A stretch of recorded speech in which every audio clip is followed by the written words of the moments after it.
जय माताजी सौने। हूँ छुं आपनो ब्रिજરાજદાન ગઢવી। થોડાક દિવસોથી એક જે વિવાદ ચાલી રહ્યો છે, એક ભાઈ એમના સંસ્કાર મુજબ જેમ આવે એમ બોલી રહ્યા છે। હું મારા સંસ્કાર મુજબ જવાબ દઈશ।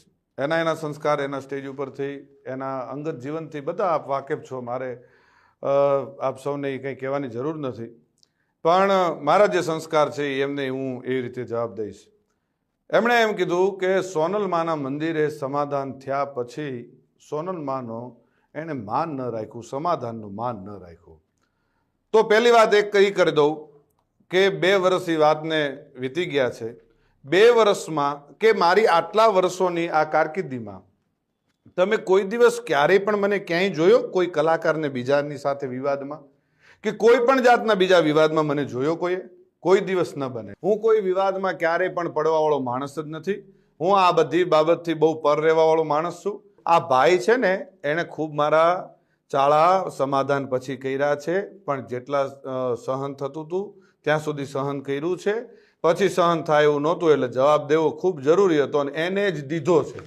આ પાક્કું હજી કહું છું કે 2025નું એને જ કીધું છે મેં। એમાં હજી હું કહું છું, રિપીટ એન્ડ રિપીટ કહું છું કે એને જ કીધું છે અને એને જે મજા આવે એને એ છૂટ છે। એને બહુ મોરે મોરાનો શોખ છે તો એને છુપા એના એડ્રેસ રાખવા પડે છે, એને છુપી રીતે રહેવું પડે છે। હું જ્યાં રહું છું, જે જગ્યાએ રહું છું, જગ જાહેર રહું છું। અને બીજું હું પચાના ટોળા લઈને નીકળવા વાળો માણસ નથી।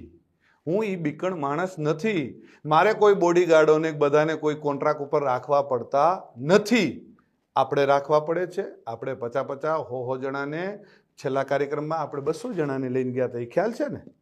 એટલે એ બધું આપશ્રીને શોભે છે, આપશ્રીને કરવું કોઈ વાંધો નહીં। હું ને મારો ડ્રાઈવર વધીને કોઈક એકાદો ભાઈ કદાચ કોઈક ભેળો હોય તો અમે એટલા જ હોઈએ છીએ। ગમે ત્યારે મજા આવે ત્યારે મોસ્ટ વેલકમ છે। હું ઈશ્વરદાનનું લોહી છું ને મને મારા બાપનું લોહી છું એનું ગર્વ છે। આપને જે હશે આપને મુબારક। આપ શું કહેવાઓ છો અને ગુજરાતના મીડિયામાં આપ શું કહેવાઓ છો એ ખ્યાલ છે। એટલે રાખી સાવંત હું આપને વધારે કાંઈ નહીં કહું। રહી વાત હું જુવાનિયાને બગાડું છું એવું આપશ્રીનું કેવું થાય છે, તો પહેલી વાત એ કરી દઉં કે દુનિયા આખીને ખબર છે કે હું દુનિયાને વ્યસન મુક્ત કરાવું છું। હું દુનિયાને સંસ્કારનો સારા કાર્યક્રમોની સારી વાતો કરું છું। આપશ્રી જેવું 302 307 આવું કરાવવાનું કોઈ કાર્ય મારું નથી। ક્યારેય પણ હું કોઈ અશ્લીલતા ઉપર ક્યારેય અશ્લીલ શબ્દ મારા સ્ટેજ ઉપરથી નથી આવ્યો। જે આપના સંસ્કાર મુજબ આપ ખૂબ સરસ રીતે જે આપના સંસ્કાર આપ દેખાડો છો એ મારું ક્યારેય હું કોઈ અશ્લીલ શબ્દ નથી બોલ્યો, કોઈ બેન દીકરી માટે ક્યારેય કોઈ હું ખરાબ વાત નથી કરી। આપને શોભે એ આપ કરો છો, આપને મુબારક। અને મોરે મોરાનો જ્યારે પણ શોખ હોય ત્યારે કોઈ પણ જાતનું મનમાં ન રહી જાય, મનની મનમાં ન રાખતા। વેલકમ છે અને મોસ્ટ વેલકમ છે। મારે તમ તારે કોઈ બીજી આપની સાથે બીજી ચર્ચાઓ નથી કરવી, બીજી વાતો નથી કરવી। પણ મારા ચાહક મિત્રો, મારા બાપુના ચાહક મિત્રો, લાખો કરોડો ચાહક મિત્રોને માઠું લાગ્યું છે। અને આ માત્ર તમે મને એકને નથી કીધું, ચારણ સમાજને કીધું છે। તમે જે શબ્દ વાપર્યા છે મને મારી એક માટે નથી વાપર્યા, ચારણ સમાજ, આખા ચારણ સમાજને તમે સંબોધીને કીધું છે। અને બીજું કે જે આપશ્રીના રોટલા ચાલે છે ને એ કોના થકી ચાલે છે ખ્યાલ છે ને? મારા કે મારા પરિવારનું હું નથી કહેતો, ચારણો થકી ચાલે છે। અને જે આપ પાછળથી જે કંઈ ચારણો માટે કોમેન્ટ કરો છો, જે કંઈ કરો છો, માપે રહેજો, મજા આવશે। બાળકોને બાયું ચડાવવાની કે જુવાનિયાને બાયું ચડાવવાની શીખવાડવાની વાત કરો છો તો એ તમે ઓલો બાળક જે આવીને બોલે છે એ કોણ? એ કોઈને ખબર પડે? એ સ્ક્રિપ્ટેડ છે આ બધું, એ નથી ખબર પડતી? એ બાળકને તમે સમજાવીને એક ભાઈ તમને આવીને કાનમાં કહી ગયો અને એ છોકરો આવીને તમને કહે, એલા ભાઈ આ બાળકને તમે જિંદગી નથી બગાડતા? અત્યારથી આ બધું શું શીખવાડો છો? ચકલા બાજ નહીં બન જાતા, આ શું છે? શું તમારા સંસ્કારો ખબર પડી જાય છે।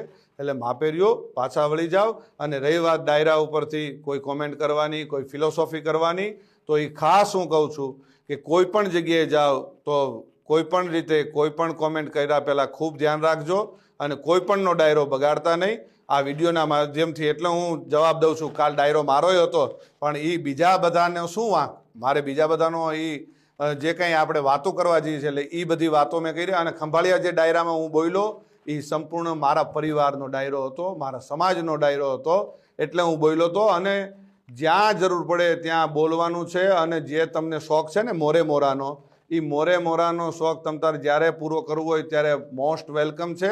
આવી જજો મોજથી, મનની મનમાં ન રહી જાય એનું ખાસ ધ્યાન રાખજો. અને જેને લાગુ પડે એને નહીં, હું આપ શ્રીને જ કહું છું. શું? આ બ્રિજરાજદાન ઈશ્વરદાન ગઢવી આપ શ્રીને જ કહે છે, એટલે આ ખાસ વાતને યાદ રાખવી હો. અને જે ચાળો કરતા હોય ત્યાં કરવો. જૂનો રાફ ન છેડીએ એમાં જાગે કોક જડાગ.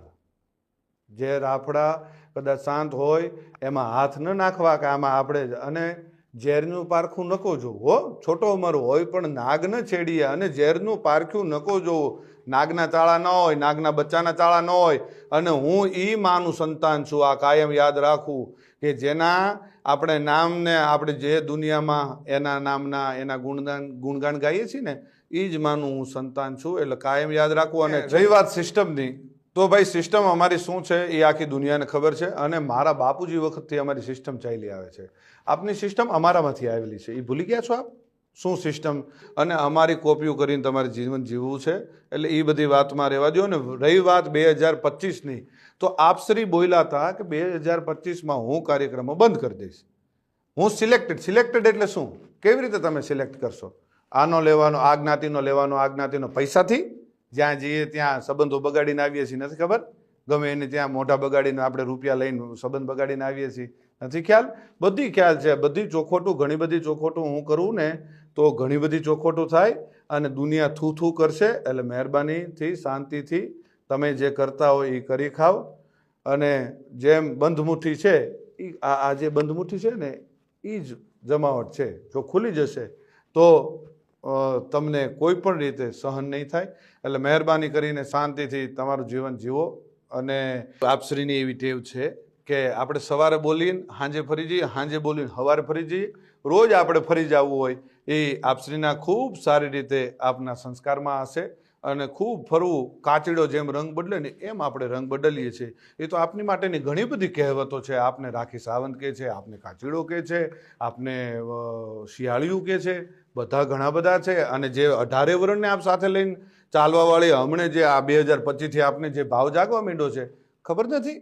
મારી માફી માંગ્યા પછી માને મારી માફી, બીજી સમાધાનવાળી વાત મને અત્યારે યાદ આવે છે. સમાધાન? ભાઈ હું સમાધાન કરવા આવ્યો હતો? આપ શ્રી આપના 50 જણાને દોડાવ્યા હતા કે બ્રિજરાજદાનભાઈ યાર જલ્દી સમાધાન કરાવી દો, નકર આમ થઈ જશે ને તેમ થઈ જશે. એટલે એ બધી વાતો બંધ કરો. અને બીજી હજી એક વાત કરી દો, 18 વર્ષને સાથે લઈને આલો છો. કેદી આવેલા તમે? ખબર નથી?